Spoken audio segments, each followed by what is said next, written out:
Chers frères et sœurs, chers amis, dans le Seigneur, bonsoir. Encore une fois, le Seigneur nous accorde le privilège de nous retrouver avec vous pour qu'ensemble, nous puissions méditer sur la parole de Dieu. Je voudrais remercier le pasteur de l'Église, pasteur Mars, aussi bien que le corps des anciens et le responsable de la gestion chrétienne de la vie, notre bien-aimé frère Cadestin, pour ce privilège qu'il m'accorde de me retrouver encore avec vous ce midi. Et je voudrais profiter tant en mon nom personnel qu'au nom des membres de ma famille, de ma fille qui est à Arizona, de mon garçon qui est à Washington et de l'autre garçon qui est à Connecticut, pour souhaiter à tous les membres de l'Église de Mont des Oliviers nos vœux les meilleurs de santé, de longévité et de prospérité spirituelle, physique et matérielle. Je réalise qu'en regardant dans mon calepin, dans mon agenda, qu'après les églises de Salem et d'Hébron, eh bien, l'église du Mont des Oliviers est l'une des églises que j'ai souvent visitées. Et je réalise que j'ai déjà prêché au Mont des Oliviers près de 14 fois en ce qui concerne l'économat chrétien. Cela fait entendre, me laisse comprendre que les membres de l'église du Mont des Oliviers, eh bien, ce sont de véritables économes. Et ce midi, je vais vous inviter à ouvrir votre Bible avec moi. Et ensemble, nous allons lire dans Deutéronome chapitre 28 et les versets 11 à 14. Deutéronome chapitre 28 et les versets 11 à 14. Vous le savez, le livre de Deutéronome a été écrit par Moïse, le grand législateur. Et dans ce livre qui rentre de la composition du Pentateuque, c'est-à-dire les 5 premiers livres de la Bible écrits par Moïse, eh bien, nous trouvons des ordonnances divines que Moïse lui-même baille au peuple d'Israël. Et ces ordonnances, non seulement y auraient été pour le peuple d'Israël, mais ils ont venu tout pour nous autres, les croyants de cette dernière génération. Nous allons lire dans Deutéronome chapitre 28 et les versets 11 à 14. L'Éternel te comblera de biens en multipliant le fruit de tes entrailles, le fruit de tes troupeaux et le fruit de ton sol, dans le pays que l'Éternel a juré à tes pères de te donner. L'Éternel t'ouvrira son bon trésor, le ciel, pour envoyer à ton pays la pluie en son temps et pour bénir tout le travail de tes mains. Tu prêteras à beaucoup de nations et tu n'en pointeras point. L'Éternel fera de toi la tête et non la queue. Tu seras toujours en haut et tu ne seras jamais en bas. Lorsque tu obéiras au commandement de l'Éternel ton Dieu, que je te prescris aujourd'hui, lorsque tu observeras et les mettras en pratique, et que tu ne te détourneras ni à droite, ni à gauche de tous les commandements que je vous donne aujourd'hui pour aller après d'autres dieux et pour les servir. Prions le Seigneur. Seigneur éternel, notre Dieu, notre Père, alors que maintenant nous allons méditer sur ta parole, nous te supplions de ton amour infini d'inspirer le prédicateur de ton choix afin que le message de ce midi arrive à transformer les cœurs et à nous préparer pour ton retour en gloire. Nous te prions au nom de Jésus. Amen. Chers frères et sœurs, chers amis, la grande majorité des croyants haïtiens manifeste toujours cette tendance pour être capable de ranger sous la bannière du christianisme toute bagaille qui frisait la misère, la pauvreté et l'humiliation. C'est là une conception fallacieuse. C'est d'ailleurs le titre de notre message. C'est là une conception qui n'est pas du tout biblique. Lorsque un monde pensait pour capable petit bon Dieu, faut que on vive dans la misère, faut que on vive dans la pauvreté. C'est ça que aurait la doctrine de la résignation. Il faut se résigner, pense-t-il, car en tant que chrétiens, nous sommes condamnés pour nous mener une existence misérable. Nous sommes condamnés à souffrir. Et cette parole d'Éliphaz à Job l'affirme bien. Le malheur ne sort pas de la poussière et la souffrance ne germe pas du sol. L'homme naît pour souffrir comme l'étincelle pour voler. Selon Job 5, verset 6. Parfois même nous appuyer sur cette déclaration du Sauveur, à savoir, je vous ai dit ces choses afin que vous ayez la paix en moi. Vous aurez des tribulations dans le monde, mais prenez courage, car j'ai vaincu le monde. Chers frères et sœurs, ce verset, pensez-nous, moi-même avec vous-même, pour nous penser que nous devons vivre dans la misère, nous devons vivre dans la souffrance. Si certains de ces versets bibliques nous aident à comprendre que le chrétien sur la terre doit faire face à de grandes difficultés, il n'affirme pas pour autant que nous devrions être toujours à la mendicité, faut nous toujours dans la misère, faut nous toujours à la merci des vents et des flots. Chers frères et sœurs, nous servons un grand Dieu, le Dieu Tout-Puissant, qui veut toujours le bonheur de ses enfants. Bon Dieu voulait toujours que nous capables de prospérer. C'est ça que nous sommes lire dans Deutéronome 28, verset 14. Et nous vous avons dit que ce verset adressé au peuple juif s'adresse aussi à nous autres, les chrétiens de cette génération. L'Éternel te comblera de bien.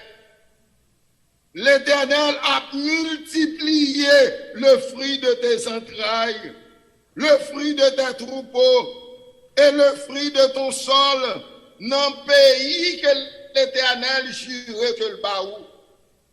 Et me paraphraser ainsi ces versets de Deutéronome, moi-même me dit, l'Éternel nous comblera de bien. en nous donnant du travail, en multipliant nos possessions dans le pays où nous vivons actuellement, c'est-à-dire aux États-Unis. Il bénira tout le travail de nos mains. Lorsque on travaille, bon Dieu a béni vous. Il nous donnera la possibilité non seulement de subvenir à tous nos besoins selon sa richesse, mais il nous permettra aussi d'aider et de secourir ceux qui sont dans le besoin. C'est pourquoi, chers amis, il nous faut prendre en considération l'engagement que nous contractons avec bon Dieu qui est dans le ciel là. Si tu obéis à la voix de l'Éternel, parce que les promesses de l'Éternel sont toujours conditionnelles. Si tu obéis à la voix de l'Éternel, ton Dieu, en observant, en mettant en pratique tous ces commandements que je te prescris aujourd'hui, l'Éternel, ton Dieu, te donnera la supériorité sur toutes les nations de la terre. Si le peuple, les croyants de l'église Mont des Oliviers, mettez en pratique tous ces conseils que nous de ces 14 sermons que nous avons prêchés de cette église, eh bien, bon Dieu a fait des miracles extraordinaires au sein de l'église Mont des Oliviers. Parce que non seulement, bon Dieu fait nous des promesses à travers Deutéronome, mais par l'intermédiaire du prophète Jérémie. Dans Jérémie 29, les versets 11 à 13, nous lisons « Je connais les projets que j'ai formés sur vous, dit l'Éternel, projets de paix et non de malheur, afin de vous donner un avenir et de l'espérance. » Chers frères et sœurs, bon Dieu qui a des projets pour chacun de nous qui a adoré le matin. Bon Dieu qui a des projets pour chacun de nous qui a écouté à midi. Des projets de paix et non de malheur. Pour le capable de nous un avenir et de l'espérance. Et nous savons que par sa préscience, l'avenir devant Dieu est comme un livre ouvert. Pas qu'on ait ça qu'à passer qu'on y est après 2 minutes ou 3 minutes. Pas qu'on ait ça qu'à passer plus tard. Pas qu'on ait ça qu'à passer demain si Dieu veut. Mais son seul bagage sûr que bon Dieu déjà connaît tout ça qu'à privé. Et c'est la raison pour laquelle moi-même avec vous-même, nous faisons pour nous nourrir la pensée que comme économe de Dieu, nous entre les mains de Dieu et nous ne baguons rien pour nous capables de peur.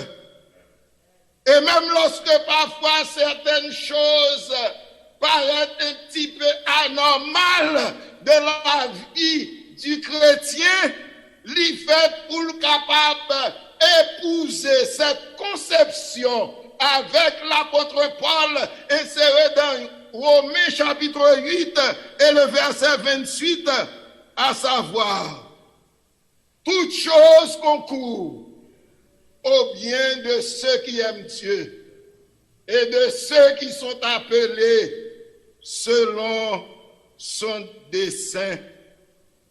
Chers sœurs et frères bien-aimés, je veux que vous le sachiez, que les vrais enfants de Dieu ne sont pas des parias. Les vrais enfants de Dieu, nous-mêmes, nous pas des rejetons de la société. Les vrais croyants ou économes qui s'appuient sur Dieu ne sont pas des laissés pour compte.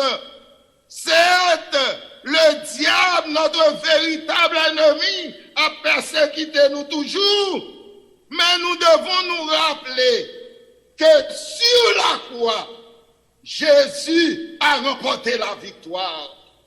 Et je n'oublie jamais cette expression du Christ lorsqu'il disait à ses disciples, le prince de ce monde vient, mais il n'a rien en moi. Mais après sa résurrection, lorsqu'il t'a adressé à disciples, le langage lui t'a changé. Elle ne dit pas déclarer Satan comme le prince de ce monde encore, mais il dit tout pouvoir m'a été donné dans le ciel et sur la terre. Chers frères et sœurs, cette règle ne tolère et n'admet aucune exception. Bon Dieu a tout pouvoir dans le ciel et sur la terre. Et lorsque les hommes comprennent qu'après aller trop loin, c'est Jésus-Christ qui frappe ses pieds par terre pour dire arrêtez et sachez que je suis Dieu. Je ne donne pas ma gloire à un autre. Je suis Dieu et je ne change pas. C'est contraire à sa nature. Il convient de souligner que les promesses faites au peuple choisi de l'Ancien Testament dans Deutéronome 28, versets 1 à 8, s'adressent aussi à nous autres de cette génération. On connaît promesse que bon Dieu fait au peuple d'Israël. Il adressé à moi-même aujourd'hui. Il adressé à vous-même aujourd'hui. L'Éternel, ton Dieu, te donnera la supériorité sur toutes les nations. Tu seras béni à ton arrivée et tu seras béni à ton départ. Chers frères et sœurs, le Dieu de l'Ancien Testament n'est-il pas aussi celui du Nouveau Testament?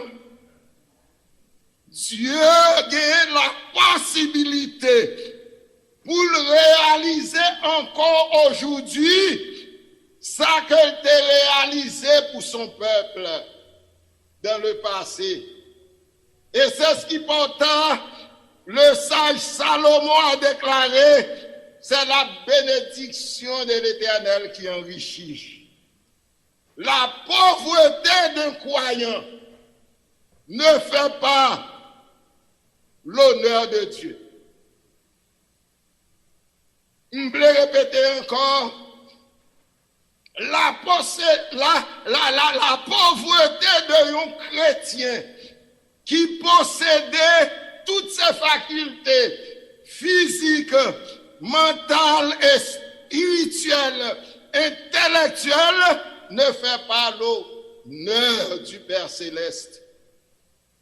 Qui laisse dans nous, qu'à bon petit monde, nous plein richesse pour nous laisser la dériver de la misère. En pile fois, moi-même avec vous-même, nous lions à l'Éternel la terre et ce qu'elle renferme. Mais comme je viens de vous le dire, la bénédiction de l'Éternel est toujours conditionnelle.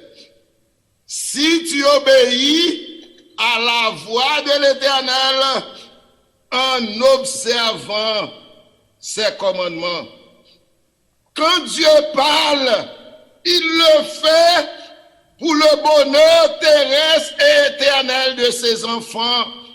Par contre, le refus volontaire de professer les principes orthodoxes nous jette dans le désarroi.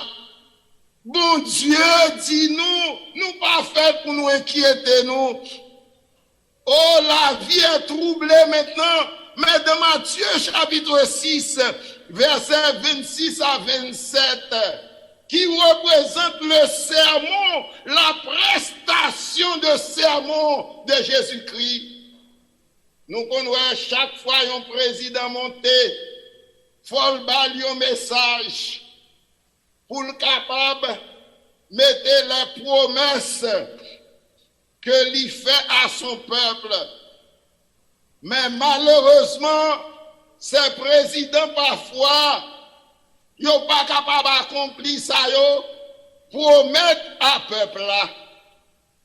Parce que y a des chambres pour les présenter devant. Et si chambre là va approuver lui, eh bien, peuple là a souffert. Mais bon Dieu n'a servi. Il n'a pas gagné pour te présenter le programme de son gouvernement devant qui que ce soit. Et c'est la raison pour laquelle, parce que tout pouvoir dans le ciel et sur la terre, il dit nous, regardez les oiseaux du ciel. Ils ne sèment ni ne moissonnent. Et ils n'amassent rien dans les greniers. Et votre Père céleste les nourrit. Et dit si oiseaux qui dehors, bon Dieu capable de nourrir, à loin pour moi-même, avec vous-même. Chers frères et sœurs, nous devons pour nous capables de réaliser. Nous devons pour nous réjouir nous à la noble pensée que le Tout-Puissant possède la solution aux problèmes économiques, aux problèmes de santé qui menacent nous. Aujourd'hui, j'aimerais vous rappeler, chers frères et sœurs, que bon Dieu voulait, moi-même avec vous-même, pour nous fidèles envers lui-même. Notre fidélité, c'est la preuve de notre appartenance à Dieu. Lorsqu'on est fidèle, ou fait qu'on est que vous appartenez à Dieu, elle permet à Satan de réaliser que nous reconnaissons le droit de Dieu, non seulement sur notre vie, mais sur tout ce que nous possédons. Elle nous invite à nous appuyer sur cette promesse magnifique, apportée à la maison du trésor toutes les dîmes, afin qu'il y ait de la nourriture dans ma maison. Mettez-moi de la sorte à l'épreuve, dit l'Éternel des armées, et vous verrez si je n'ouvre pas pour vous les écluses des cieux. Chers frères et sœurs, m'attristait à la pensée que certains chrétiens, par leur infidélité, ils ont fermé les écluses des cieux sous tête. Dieu n'est pas capable de bénir nous de l'infidélité. C'est un engagement sacré entre Dieu et le croyant. Comme parfois notre préoccupation personnelle et familiale pousse-nous à ne pas pouvoir trouver du temps pour nous développer le don que le Seigneur confie nous. De même que parfois nos responsabilités matérielles empêchent nous pour nous accomplir la promesse de retourner à Dieu ce qui lui appartient. Lorsque bon Dieu dit un bagaille, moi-même avec vous-même, c'est pour nous obéir sans comprendre. Il l'avait dit à Adam et Ève, ne touchez pas. Ne touchez pas, ne mangez pas. Nos premiers parents à manger, regardez dans quelle situation ils mettaient le monde. Chers frères et sœurs, notre infidélité a jeté nous dans la pauvreté. Notre infidélité a attiré sur nous-mêmes la malédiction divine en nous classant dans la catégorie de ceux qui dérobent. Lorsque nous sommes fidèles, nous sommes capables de dire ou nous représenter comme un gros voleur. Parce que vous prenez ça qui n'est pas pour vous. Je me rappelle un proverbe qui dit voler l'État n'est pas volé. Et il me semble qu'il y a des chrétiens qui, au sein de l'Église, nourrissent cette même conception. Voler Dieu n'est pas volé. Chers frères et sœurs, lorsque nous sommes fidèles envers Dieu, il déclare vous êtes frappés par la malédiction. Notre infidélité, c'est un signe de rébellion contre Dieu. Notre infidélité lui pousse nous non seulement à mépriser le droit du Créateur qui réclame son dû, mais aussi à vouloir prendre sa place. Nous serons comme des dieux.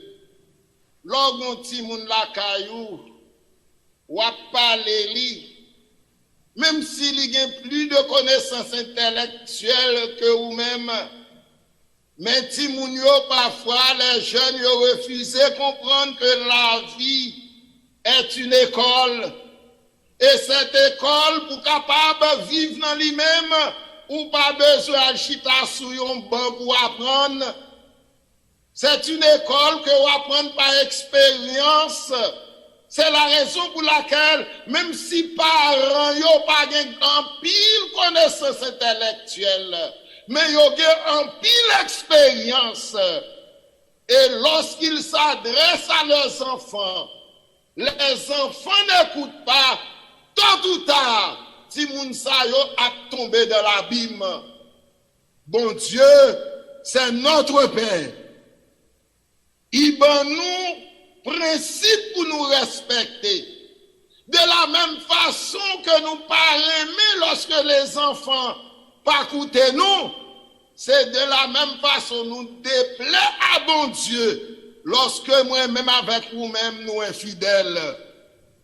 Aussi quelqu'un me pose la question suivante. Pourquoi parlez-vous de la fidélité en un temps où les hommes perdent leur travail, en un temps où un virus élimine une bonne partie de la population mondiale, en une période où la tristesse s'empare de tous les cœurs, car des milliers de parents, d'amis qui nous sont chers, réalisent le saut fatal de l'inconnu. Je leur répondrai ouvertement, comme Christ avait dit en Matthieu 10, verset 28, ne créez pas ceux qui tuent le corps et qui ne peuvent tuer l'âme, créez plutôt celui qui peut faire périr l'âme et le corps dans la géhenne. Un virus quelconque capable d'enlever ma vie physique sur cette terre. Mais il n'arrivera jamais, non au grand jamais, à effacer mon nom du livre de vie en faisant périr mon âme et mon corps en enfer. Tandis que toute infidélité, c'est une désobéissance volontaire. Et toute désobéissance volontaire est un péché. Et tout péché conduit à la mort éternelle. En pile monde peut-être épouse cette conception catholique que l'infidélité dans les dîmes et les offrandes peut-être c'est un péché véniel. Devant Dieu, il n'y existe pas de péché véniel ni de péché mortel. Devant Dieu, tout péché, c'est un péché que vous avez. Et c'est la raison pour laquelle, bon Dieu dit que lorsqu'on fidèle ou consacre vie à lui-même, lorsqu'on fidèle, eh bien lui-même, il prend soin de vous. Donc, chers frères et sœurs, je prêche ce sermon sur la fidélité parce que je sais que la mort ces jours-ci, comme une véritable épée de Damoclès, est suspendue sur notre tête. Nous prêchons sermon pour nous fidèles envers bon Dieu.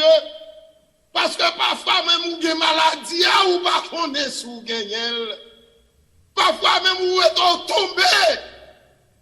C'est la raison pour laquelle, en ce temps difficile, je mets de l'accent sur votre fidélité envers Dieu.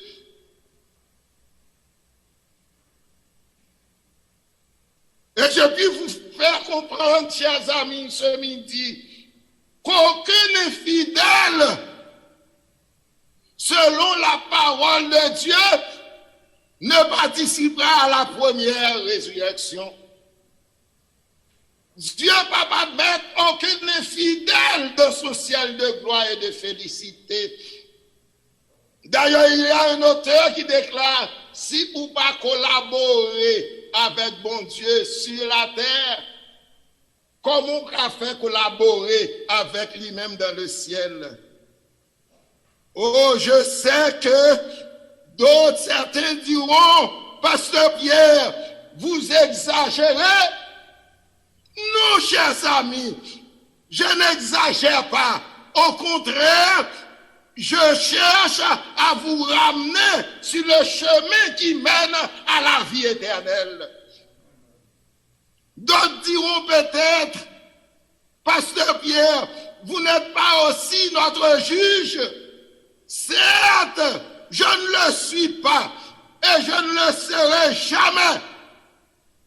Mais c'est celui qui le sera au dernier jour, qui, après avoir raconté la parabole de l'économe infidèle en Luc 16, versets 10 et 12, il dit capable de dire nous, celui qui est fidèle dans les moindres choses, l'est aussi dans les grandes. Et celui qui est injuste dans les moindres choses, l'est aussi dans les grandes. Si vous n'avez pas été fidèle dans les richesses injustes, qui vous confiera les véritables? Si vous n'êtes pas fidèle qu'on y est, dans petit chèque ou travail, ou pas retirer la part de l'Éternel, ses dîmes et ses offrandes, qui moun qui pourra le confier aux les richesses éternelles? C'est la Bible, chers amis. L'infidélité dans les dîmes et les offrandes fait naître en nous l'amour de l'argent. Et l'amour de l'argent lui fait nous venir esclaves de maman. Et ma Bible m'apprend que les serviteurs de maman seront frappés par la malédiction divine. C'est la raison pour laquelle la servante du Seigneur déclare, dans Conseil à l'économe à la page 107, la dîme est au Seigneur, et ceux qui y toucheront seront punis par la perte de leur trésor céleste, à moins que vous repentiez. Chers sœurs et frères dans le Seigneur, sous des infidèles dans les dîmes et les offrandes, dans les temps passés, moment ça que nous vivons connière, il rappelle à la fidélité. Ou fait pour réaliser que ou pas gain affaire avec les hommes, mais ou gagne affaire avec un bon Dieu qui est toute bagaille. Un bon Dieu qui connaît combien on touché. Un bon Dieu, lorsque diaconesse a passé, ou du moins, ou carrelé pour venir récolter, pour venir recevoir la part de l'Éternel. Ou pas de moyens pour capable être fidèle. Parce qu'on a parti ou laisser tout ça qu'on gagne. C'est triste pour que nous soyons capables, après que nous finissons servir bon Dieu, nous sommes infidèles dans les choses matérielles. Et notre infidélité pas ouvrir pour nous la porte du paradis.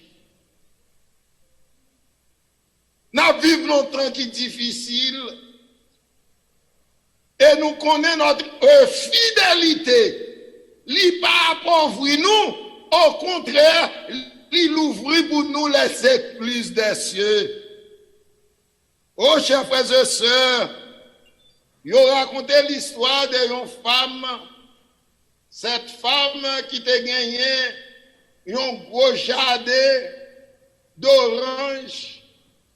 Et lorsque on dit t'a gagné gelé de la région de Jacksonville, femme ça, l'y rentrait, l'y mettait à genoux, l'y priait, bon Dieu. Tout grand planteur dans zone yo, t'es perdu jardin d'orange, mais cette femme, elle était différente. Parce que lui-même, c'est un serviteur de l'Éternel que lié. Ils ont relaté l'histoire d'un séminaire, un combat qui était gagné en Chine. Et on dit à travers cette période, à Areya, côté séminaire adventiste la t'as gagné des plantations et t'as gagné des bêtes qui te descendent pour détruire les plantations. Oh, les enfants de Dieu te prient, mon Dieu. Et on dit, lorsque Sautrelio fin détruit presque toutes les plantations de la zone, arrivé à cette plantation qui appartenait aux enfants de Dieu, Sautrelio sautait plantation, il prend l'autre plantation qui l'autre bord. Tandis que plantation petite bon Dieu te protégeait. Chers frères et sœurs, lorsqu'on est fidèle envers bon Dieu, ou pas besoin de perdre les circonstances de la vie. Lorsqu'on est fidèle envers bon Dieu, ou pas besoin de peur que vous perdiez au travail, parce que votre serviteur a fait l'expérience avec son Dieu. Réaliser que lorsqu'on est fidèle envers bon Dieu, même si on renvoie dans le travail, mais bon Dieu lui-même la prend soin de vous. Il fut un temps où on m'avait renvoyé de mon travail. Arrivé à la maison, j'ai prié. J'ai prié. Et Dieu a répondu à mes prières. Avec mon épouse, nous avons prié. Et elle a été entre les mains de Dieu l'instrument nécessaire pour prendre soin de tous les membres de la famille. C'est, chers frères et sœurs, lorsqu'on est fidèle envers bon Dieu réalisait des choses extraordinaires pour vous-même. Votre infidélité a fermé encore une fois les écluses des cieux. Mais votre fidélité a ouvert les écluses des cieux.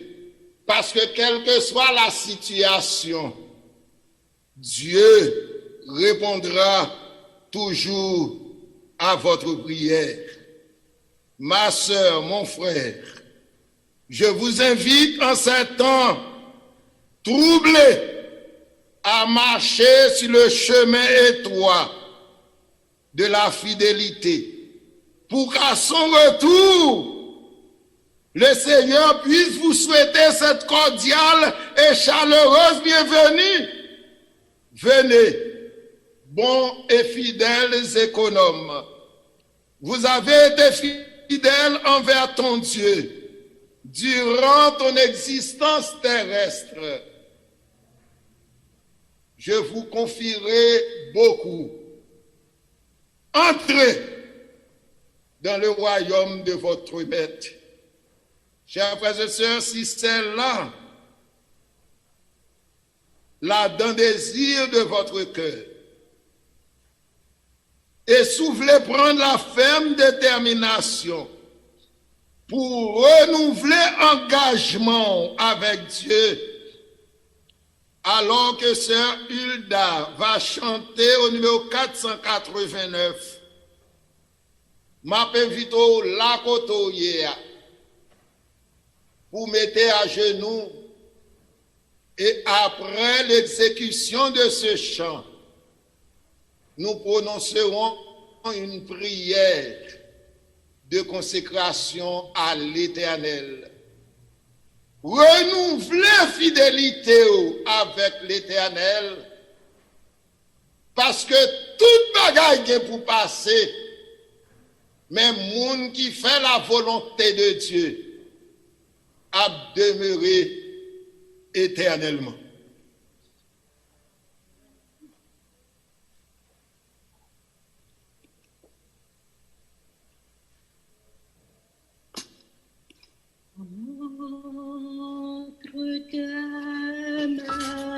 J'abandonne tout ce que j'avais le mal. Oh, ne permets à personne, Seigneur,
Nous vous invitons à vous incliner la tête ou bien à vous jeter à genoux pour la prière de consécration. Seigneur éternel, notre Dieu, notre Père, nous sommes apprendre à travers ta parole que nous sommes tes enfants. Nous sommes apprendre les promesses certaines et véritables qu'au formulé à chacun de nous. Nous sommes apprendre qu'à travers ces temps difficiles, nous ne devons rien craindre. Parce que tu es un Père compatissant et un Père tout-puissant. Et alors que le monde traverse une période réellement troublée de son histoire, alors que des milliers qui tombés dans la pauvreté, tu nous apprends à pratiquer la fidélité pour que notre bénédiction pas venir des hommes, mais pour le capable venir de nous-mêmes. Tu nous apprends à ne pas craindre l'avenir, parce que l'avenir est entre tes mains. Dans le passé, Seigneur, nous t'es infidèles. Infidèles dans l'utilisation de tes talents. Infidèles dans l'usage de notre corps. Infidèles dans les dîmes et les offrandes. Infidèles dans l'emploi de notre temps. Mais nous venons d'apprendre, Seigneur, que ce que tu réclames, c'est notre fidélité. Lorsque nous sommes fidèles, tu as toute puissance de renverser les circonstances. Lorsque nous sommes fidèles, tu nous apprends que notre subsistance ne dépend pas des hommes, mais dépend de toi. Et c'est la raison pour laquelle, Seigneur, nous te supplions, dans ton amour infini, alors que nous fléchissons les genoux devant ta face, alors que nous inclinons tête nous, pour aider nous à marcher sur le chemin de la fidélité, pour qu'à ton retour, nous soyons prêts à t'acclamer en esprit et en vérité. Ne permets pas, ô Dieu, que nous soyons des auditeurs oubliés, mais permets-nous de pratiquer ces conseils et de savoir qu'en les pratiquant, non seulement tu prendras soin de nous sur cette terre, mais à ton retour, tu nous accorderas le privilège de vivre avec toi les âges sans fin de l'éternité. Renouvelle, mets le son de ton approbation, Seigneur, sur notre décision de renouveler notre fidélité avec toi, car nous te prions au nom de Jésus, qui vit et qui demeure dans tous les siècles des siècles, et que le peuple de Dieu dise Amen, Amen, Amen.